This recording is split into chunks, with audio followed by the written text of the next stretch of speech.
Hello, my creative friends. Welcome to Painting Crafty and YouTube tutorial night on Tuesdays. And we're going to be working on the December birthday flower, which is holly. I never thought of holly as being a flower, but I guess that's what it is. And this is the tracer. If you'd like to have some help drawing, you can always go over to my Ko-fi page. The link is inside of the description box. That's where I host my subscription there. It's really reasonably priced, easy to join. I so appreciate those who have joined me over there and support my channel that way. So appreciate you doing so. Well, let's go ahead and take a look at this and I'll explain a little bit about the drawing. Let's look at the line tracer. That might be a little helpful. We're going to do some pine cones, and these are just egg shapes. Hollies have kind of a very pointed leaf structure is what they are. We're going to be doing a little bit of some evergreen, and I'll show you how you can easily accomplish that using a script liner. Script liners have very long brushes. Now, if you don't have one of these, you can use your little thin brushes, whatever you might have, and you can create relatively easy these little sprigs of greenery.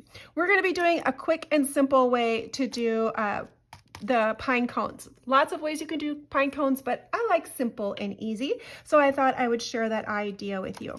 Now we're going to start with the pine cones, then we'll probably be working on the holly, and then we'll go back into these realms. So let's go ahead and start with our pine cones.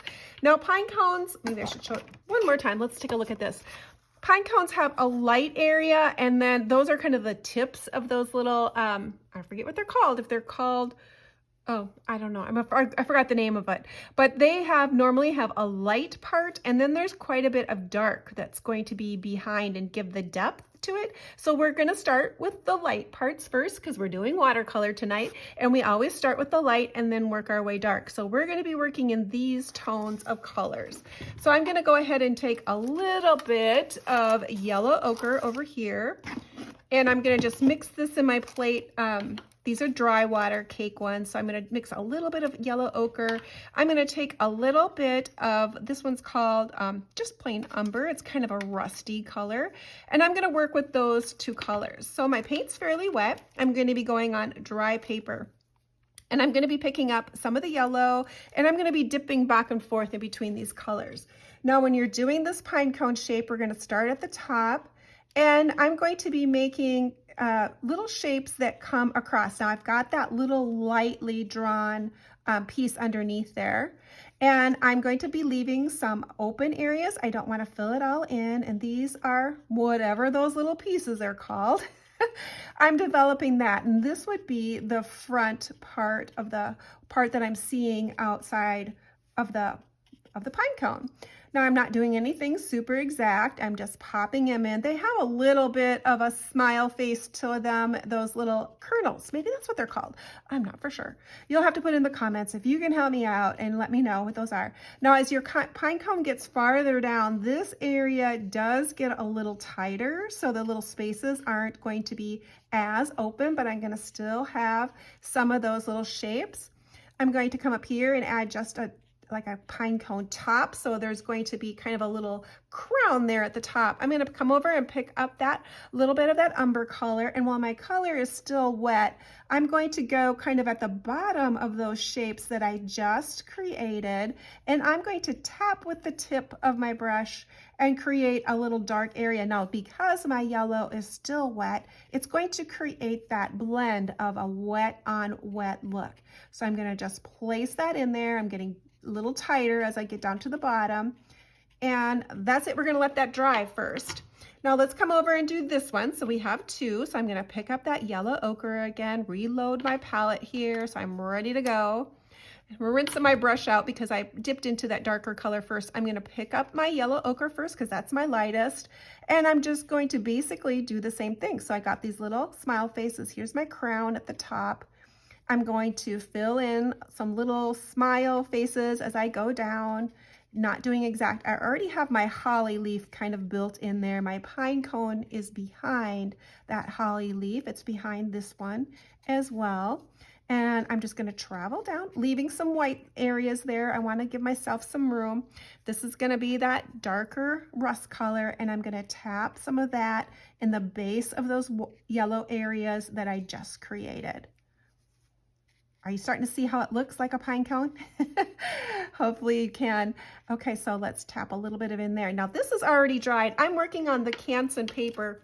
It's 140 pound watercolor paper. It's still considered a student grade, but it works great. Oh, and I forgot my paper towel, and you have to have a paper towel or a rag when you do watercolor, so I'll be right back. Oh, here it is right next to me. As Miss Kendra says, I'm a PCA during the day. Some of you have been following me a long time, and you know who Miss Kendra is. She always says, you know, if it was a snake, it would have bit you, and she was right, it would have. Now I'm gonna bump down here to these darker colors. I'm gonna do burnt umber, probably the burnt siennas, a little bit of those. So I'm gonna choose these other ones. I'm gonna set up a palette here. So this is kind of a reddish brown.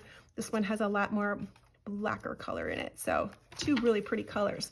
Now these are the colors I'm going to use to lay in to my darkest areas. So these are that area that's going to come in between, and we're going to dance a little bit of that color in there. I'm going to come in and add it. Now I'm not necessarily thinking, oh, I have to fill in every spot, because I don't. And I actually want to leave probably a little bit of that brightness there, because those are my twinkle highlights. Now I'm gonna just come in, I'm doing that little, kind of the same little smiley faces, but I'm just going real loose. So you can see I'm not doing a lot of structure here. I gotta add some at the crown too, take it out to the edges. Okay, let's let that dry, and we're gonna see what we have. Watercolor always dries a little bit lighter when it dries, so we're gonna have to tweak it a little bit more. This is probably about, tea consistency. You don't want it any thicker than milk on this stage. So we're gonna just come in and add a little bit of that dark. All right. I'm still trying to keep that egg shape. All right, now you can see how that first layer we put on, mine's kind of drawing a little pastel. I'm gonna be darkening that up on my next time around. So I'm gonna let that dry now so my colors don't all blend in together. I still wanna kind of keep a little bit of separateness going on. If I were to add my next layer of colors into that light area, all my colors gonna run together, because paper or watercolor always travels where the water is and where the paper is wet. So I want to make sure I'm giving it a little bit of time to dry. That's why I didn't rush too much to go in here and do my dark. Here I did kind of go in a little early, and my colors are mixing and melding a little bit more. Something to always keep in mind, where is your color wet and where is it dry? I'm going to go ahead and start laying in the shades for my holly. I'm going to start light, so I'm going to be starting up here at this color realm. I have a pretty good palette of greens. I can choose from any of those. Now, if you don't have any of these, you can always mix your own. It's just, you're looking for a light, a medium, and a dark. So I'm going to choose this lightest one first, and that's what I'm going to be laying in here. You could keep a little bit of bright white as well. Choose a side where your light source is coming from. So if you're going to have it come from this direction, you're going to leave some of the white area showing on this side of your item, and then on the opposite side is where your shadows would be. So if you want to leave a little bit of the light showing through, you can do that. Now mine is dry enough here to go ahead and put this green in. If it wasn't, I could quickly give it a dry with my heat tool to dry that area so my colors don't all meld into one. Okay, we're gonna come this way. Now, there we go, let's fill in that spot a little bit. I will probably come in and add a little bit more color down here so that's touching those berry areas to fill my space. Okay. That looks good. I'm going to be doing some ink work at the end, so I can go ahead and add a little bit more structure to my pieces. I do like doing the ink work to my pieces. Okay, my paintbrush was dragging there. That means I don't have enough water. If it starts to drag, you need to add a little bit more water to your paint, so then it's not dragging across your paper. Now, sometimes I want it to drag if I'm trying to create a certain texture. Woo, that's really bright, isn't it? Really popping. Okay, so I'm gonna let that dry, and of course we're gonna be putting on another layer. Let's add a little bit of our evergreen. Now, when you get your tracers, you're going to have something that looks like this. I threw in some lines for you to kind of follow, but I would suggest not to necessarily draw them all with your pencil. you could look at that as a reference. And of course you get a picture of what I've done as well. I just drew my center, and I wanted something that was going to be curving in and looking like that. So I have the center lines drawn of where my evergreen is. I'm going to load up the script brush pretty well. It needs to be nice and light and juicy. Give it a spin, pull it towards you. You're going to have a great tip. Now let's go ahead and work a little bit on those pine needles. So I have this long tip. I'm going to hold my brush a little ways back, and I'm going to flick it out like how it grows. So you can see how I'm getting those real kind of loose lines, and that's because this brush has a lot of bounce in it. Okay, so when I get to the top, I'm going to be pulling it closer and then doing more of like a top like that. Now don't feel like you have to be exact. This is kind of one of those ones you get to play with. Okay, so here I had another one. I'm filling in my space a little bit. Now, the further you hang down on the brush, the more control you're gonna have, a little bit more. But if you want a free flowing line, try holding back a little ways on your brush. Okay, so let's add these ones here. I'm gonna come up, and usually when I do pines, I usually like to have them go that direction. So I'm going to just flick those in there. Now, if you need to turn your paper over and it's easier for you to pull towards yourself, you can turn this direction and pull these lines to you. And if that's easier, turn your paper. You don't have to keep it one direction. And this might be an easier way for you to pull those loose lines. Okay, there we go. Now let's go ahead and doing this. You can get, now if you were making feathers, these kind of look like feathers too. So it's a great brush to create a feathery look. We're gonna come in. It's gonna look a little less like feathers once I add the next layers of green. Okay, so there I laid in some. Now I'm gonna fill in my bottom area here too with some of them just to take up this space. So I'm gonna do it at an angle. And I didn't even sketch it in. So when you're creating yours, you can look at your drawing and decide, you know, where do I need a filler? And if I do, where might it be? I feel like it needs to be filled in a little bit there. Now I have that lightest green, and I'm gonna go ahead and pick up this green here. Hooker green is where I'm gonna land on that next color. If I find the right one here. I kind of have three little areas going here in my pan. The cool thing about watercolor is that you can let your paint dry in here, add a little bit of water, and you can use it again. So that's a fun little thing about watercolor that you can't do with acrylic paint. Let's add those next layer in. So I'm coming in now and adding the little bit of the dark, that next or the medium range color, and popping that in. It's important to leave yourself some room, like open room, where you can build your items. So if I filled all of that area in right away, I wouldn't have any room to build that next layer. So leave yourself some open room when you're painting these. It's so tempting to try to want to do it all in one swoop, but I want to create a little bit of interest and depth, so leave some spots open.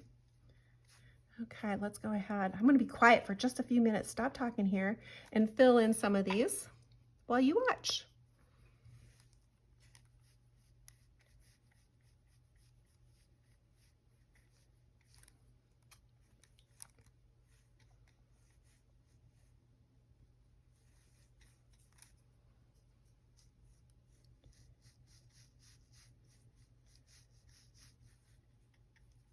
Okay, I'm gonna let those dry for a little bit. Let's go ahead and pop back up to these pine cones, and let's add another layer to that golden area. So I'm gonna pick up my same colors, going to maybe add about the same amount of water, because with watercolor, you can use the same colors, but by layering them on, you're going to deepen the color tones. So I still got it mixed about the same consistency. And let's lay in a little bit more of that darker color, but I still want to see some of that first color showing, because those are my brightest colors. And I'm just going to tap a little bit more on here to kind of get rid of some of that more, I don't know, almost pastel-y feel to it. I don't want that look.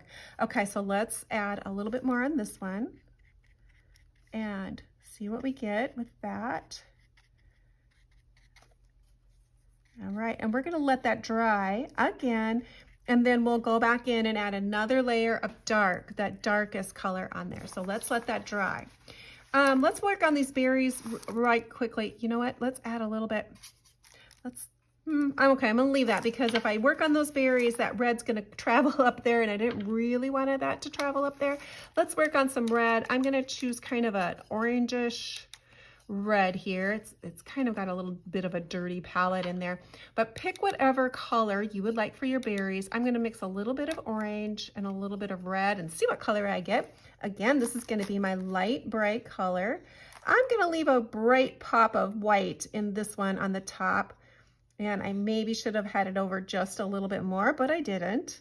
Let's go ahead and do this one next to it underneath. The bottom one's going to be the darkest. That one's going to be the lightest. This one's going to be a little darker too. We're going to have to add a darker shade underneath there. So there'll be a contrast of where things might be.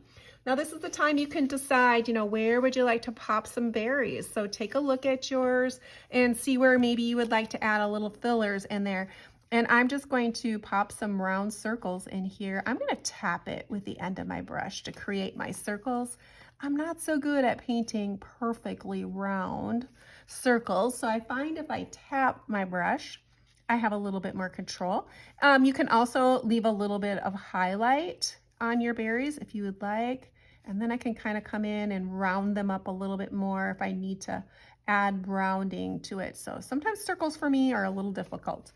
Okay, let's see where else I need some more berries. Let's add some here. We're going to connect these with a little bit of watercolor and then a little bit more pen and ink work to add that real kind of a lacy look to my stems. Okay, I'm clustering some of these together a little bit. Let's put a few over here off to my side too. You can add a little bit of rust to this color too, to darken it if you thought you wanted to add a little bit of rust. So I'm going to fill it in there. Perhaps I'll put a few here too, just to fill in this space a little bit because I have some over here. Let's add a little bit more in some other area. 2, 3, I'm not for sure. Okay, that looks good. Now let's go ahead and add another layer into my green as well. So I'm going to choose that Hauser green color that I had done on my evergreens, and let's lay in that color. Now this is definitely going to be on the outside. It's had plenty of time to dry. So this is now called glazing over my color that I just have there. It should stick, or it's going to affect what's underneath, but that underneath color shouldn't lift as easily now because it's had a little bit of time to dry. And again, like usual, I'm not trying to cover up everything I just put on. I want to see some of that color popping through because those are my brightest colors. Okay, I like to just kind of move quick and then let things sit, and I can always add that next layer. Okay, so let's add those next layers here. And often I find with my pen work, that's where sometimes I can cheat a little. I can come back in and add more structure to my items by adding a little bit of pen work. So, and actually it's not cheating. It's just the way I prefer to paint and add the little details. Okay, so let's come in here, add a little bit here. This is a number 6 round. It is considered a watercolor brush. These are the Princeton brushes, the Velvet Touch. They're a nice brush. They lasted me a very long time. They're very reasonably priced. I believe I bought mine at Michael's. It's been a while. I've had them for quite a long time. That's the cool thing about watercolor too. It's pretty easy to maintain your brushes. You know, you don't have to worry about the items drying out so hard and underneath, where acrylic paint, you do have to take a little bit more care on how you're taking care of your brushes. Now let's go ahead and add this deeper green or this brighter green. I'm not for sure I want to do emerald green so much. I might end up, let's mix the two. Hooker's green and emerald green is a very powerful color. And I like it, but I'm thinking I'm going to mix the two together and maybe make it a little more subdued. So I kind of have it already mixed up from earlier today when I was working on it.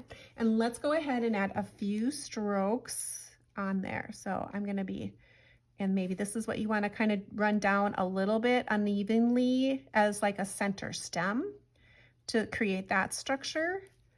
Oh, it's coming to life. Okay, let's add. I do love this little liner brush and the looks that it can, create for you fairly easy. For those who might have caught my video over the weekend, I was showing you how to use a rake brush when creating the Santa Claus beards. That's another brush that is, a cool brush to own and makes the chore of painting whiskers, hair, like that. It works great. I've had mine for a really long time too. I said Santa Claus and Snowman was basically how I started out my little painting journey way back in the 90s. Yeah, I'm kind of aging myself. But I loved painting them back then, and I still do yet today. They're still some of my favorite things to paint.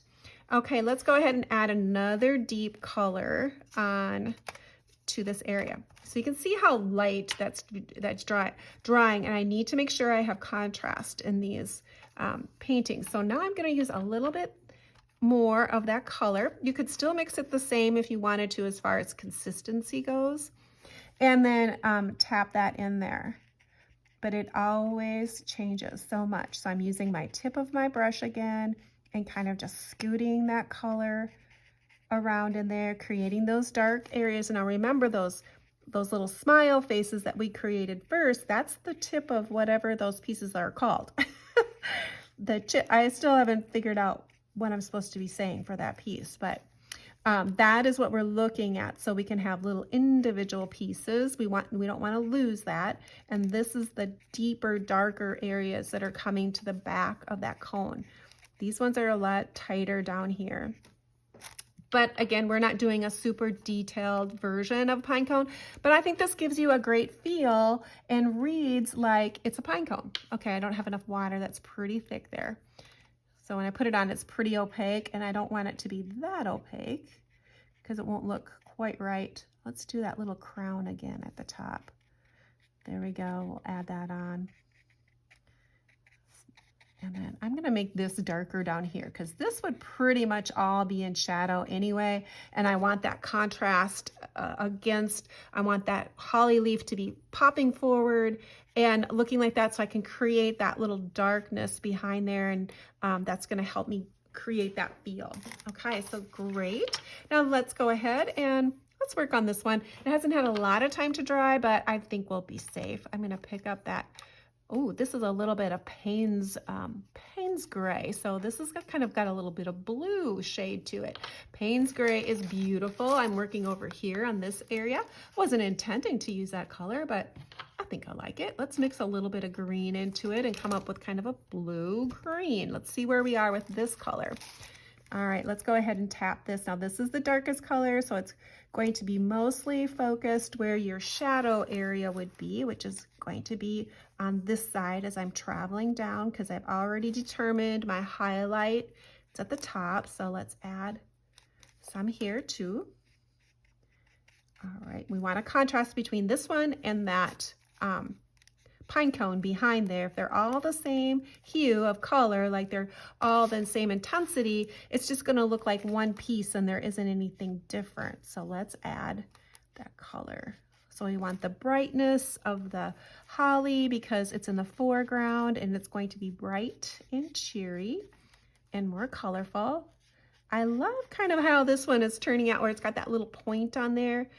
Holly is very sharp. I was always surprised at how sharp holly is. Let's add that little bit of color here as well. Okay, let's let that dry and see where we are, if we need to add anything more. I'm going to come up to my reds again, and let's go ahead and add a little bit more red. Maybe I could add some of this little bit of a cherry color too. So I was using more of like the cadmium orange, and let's maybe move up to a little bit of scarlet and add that here. So that's going to pop it a little bit more like a cherry red almost. And let's add a little bit of that. Let's use this as kind of my shadow color. So I'm going to choose like one side of my berry to add the little darkness area to it. So that we're not put that in there. a little bit of color really does change it. So it's not a lot of color. We're just doing a little bit of taps of color and adding that in there, and that's going to really change the look of these little tiny items. Okay, so let's add a little bit of that color here as well. So I'm going to use this as my dark color. Now, this will be my darkest color. I want to go ahead and add a little bit of black to this color. So I'm going to take that same color I'm using and I'm going to pick up just a little bit of black and add that to my color. And I'm going to run that down here. Adding black to those reds really does add an interesting tonality to the shadows and creates an interesting look. Okay, I'm going to stop there. Let's pick up a little bit of that brighter look. And let's maybe add a tiny bit more there. Okay, that looks good. I can pick up a little bit of that black color too, that little blackened color. Let's add another little bit of it underneath here. Let's see what happens. My color's still wet, so we'll see if it flows. Now, Canson is not 100% cotton, so the colors are not going to blend like 100% cotton paper would, like an Arches watercolor paper or something like that. You might have noticed some demos of seeing some people use watercolor and the color just kind of explodes when they put it on their paper. Some of that has to do with the pigment in the colors, but some of it has to do with how much water or how much cotton is in your paper. So the more cotton you have, the more wet your paper is going to stay and the more your colors are going to move. So this one's not going to move that way just because it doesn't have that amount of cotton in there. Now you can take a look. Do you want to add a little bit more of greenery? I do down here. I want to add another layer to these. I'm going to leave it a little bit more open just because I don't want it to be the same as my holly leaf. So I want to leave a little bit of space in there. Add a little bit more here. Now it can go over your holly leaves. You wouldn't think it would show up, but it does. So if you think this should be in the front of your holly leaf, paint it in the front. I'm going to come here and add it all the way nice, kind of close to my berries. Let's put this underneath here. Maybe I will throw some of it in front of my holly leaves just to give it a fun look. Once you start using this brush, it's hard not to keep on doing these strokes because it's fun. It's just kind of a fun little brush to use. So this one is called, it's a liner, well, level 1. I have no idea what it is. It's a Royal Land Nickel and it's a number 2, but it's got a nice long point. And I probably bought this at Walmart. This Langen Nickel, I think they carry that at Walmart, I believe. I always say I kind of live in a crafting desert. I don't have a lot of stores to choose from. So if I'm using something, it's probably coming from one of those. Let's give this a try and then let's do some pen work.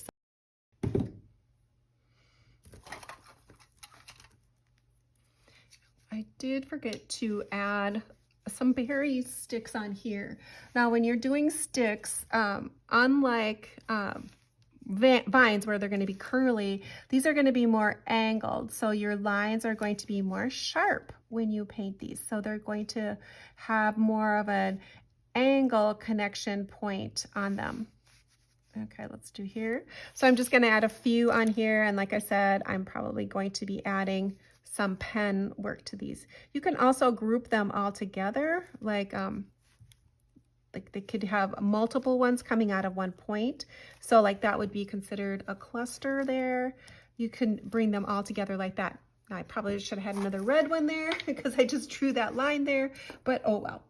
Okay, so let's go ahead and add a little bit of pen work. It's mostly dry. It's not terribly dry. I'm going to use a number 1. I'm going to see. I always start with small lines first and then work my way up.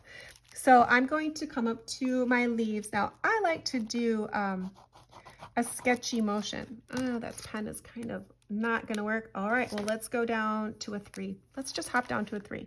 See if this pen is going to work. I like using a sketchy motion with my drawing, meaning that, okay, I got to find a pen that's going to work. And they may not be working all that well just because my paper may not be so terribly dry yet, all the way dry. and it's not wanting to work. I like going over my line work more than once just to give it more of kind of a sketch look, like a rough sketch look where I'm not looking to be exact.